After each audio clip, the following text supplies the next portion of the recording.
যদি আপনি মনে মনে নিয়ত করেন যে আমি মাজারে গিয়ে কিছু চাই, মাজারে যিনি শুয়ে আছেন তিনি আমাকে রক্ষা করতে পারবেন, যদি কারো জেহেনের ভিতরে এই জাতীয় কোনো চিন্তা ভাবনা থাকে, আপনি আর যাই কিছু হন মুসলমান হইতে পারবেন না, কোনো সন্দেহ নাই।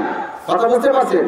যদি মনে মনে বলেন হুজুর মাঝে মাঝে একটু যাই, কোনো অসুবিধা নাই, আমিও বলি যে মাঝে মাঝে আপনার ঈমান থাকে না, আপনি মুসলমান থাকেন না, আপনি মাঝে মাঝে যান।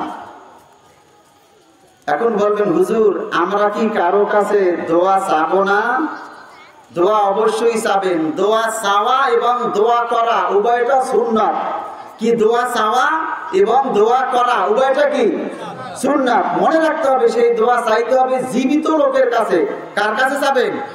জীবিত লোকের কাছে। আমিও দোয়া চাবো, আপনারাও দোয়া চাবেন। আমরা পরস্পরের জন্য দোয়া করবো। এই দোয়া করা কি সুন্নাত। এই দোয়া করা কি সুন্নাত। জামানার মুজাদ্দিদ আমাদের এলাকার সন্তান মাওলানা আব্দুর রহিম রহমাতুল্লাহ আলাইহি, তিনি যখন লক্ষ্য করলেন মানুষগুলো সুন্নাত বাদ দিয়ে বিদআতের দিকে যাইতেছে, সুন্নাত তরক করে অন্য দিকে যাইতেছে, তখন তিনি কলম হাতে নিলেন, একটা বই লিখলেন, নাম দিলেন সুন্নাত বিদআত।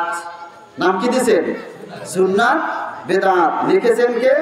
আমাদেরই সন্তান মরহুম মাওলানা আব্দুর রহিম রহমাতুল্লাহ আলাইহি। তিনি এমন একজন লেখক ছিলেন, আমাদের সমাজে একটা কথা আছে না যে বাতির নিচে কি অন্ধকার, বাতির নিচে অন্ধকার। তিনি ছিলেন আমাদের এলাকার একটা বাতি। শুধু আমাদের এলাকার বাতি নন, আল্লাহ সুবহানাহু ওয়া তাআলা প্রতি শতাব্দীতে এক একজন লোক পাঠান যাদেরকে বলা হয় মুজাদ্দিদ। যাদেরকে কি বলা হয়?